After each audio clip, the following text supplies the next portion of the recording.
Good evening to my listeners and my viewers across the globe. This is Ohime Free Year with Wellness HERBAL. My disclaimer: content of this audio is all based on news, videos, my personal. Therefore, my discretion is if you are feeling headaches. Discussion is about hypertension, part 2. We are going to talk about age, salt intake, excessive salt intake. So, we're going to be aware that my disclaimer is for audio to be informational. It could be entertaining to some people because I might say a few things that might be jovial. And its main purpose is to be educational.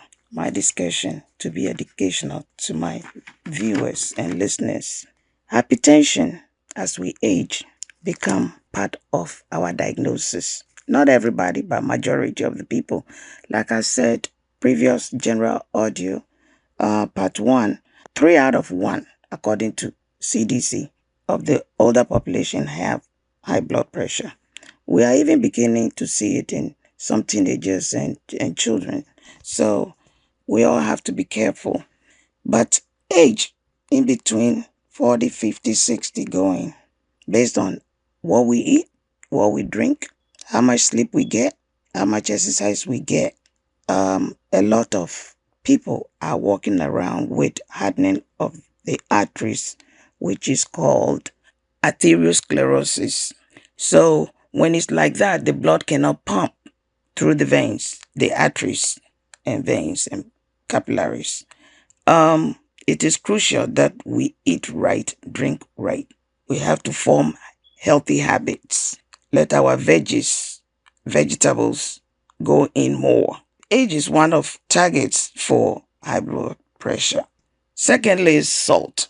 Salts have a great impact, and that impact is negative when you have it in excess. And that increases the risk of hypertension, high blood pressure, by causing the body to retain water.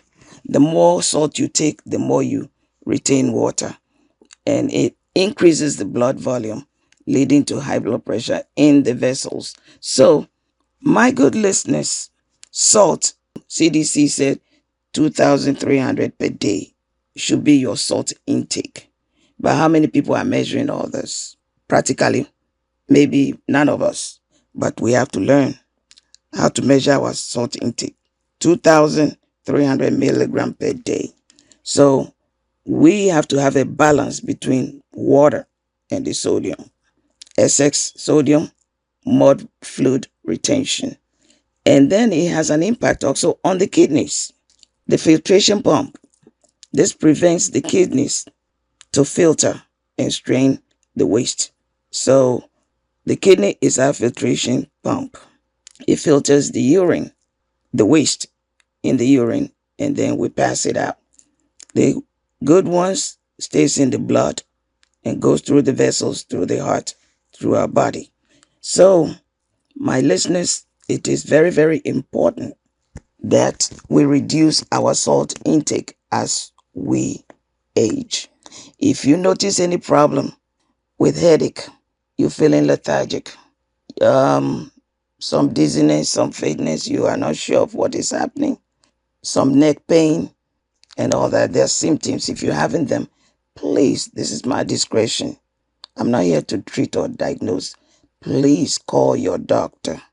And it will not take just one blood pressure measurement. It's about a week or 14 days.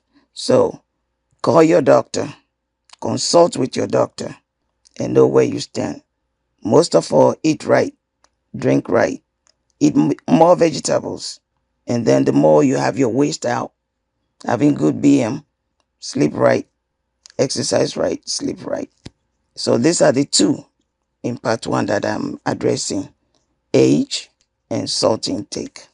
So reduce your salt intake as you age and get rid of blood pressure. This is Ohime Free Wellness Herbal Tips. The alternative of medications for hypertension, we have a lot of herbal products. Some will just minimize the symptoms, just like the conventional medication some do. They treat the symptoms by not uprooting the cause of your ailments. So if you want an alternative, you are not a smoker, you are not a drinker, alcohol drinker, you are not a heavy salt consumer, call Ohime Free at 678-650-0204. Call Elhima Efriye at 678-650-0204. The alternative is there to eliminate and alleviate blood pressure for good. Subscribe, and share. Share this audio. Let it go far. Share and subscribe and like. Thank you for listening to him every year with Herbal Wellness.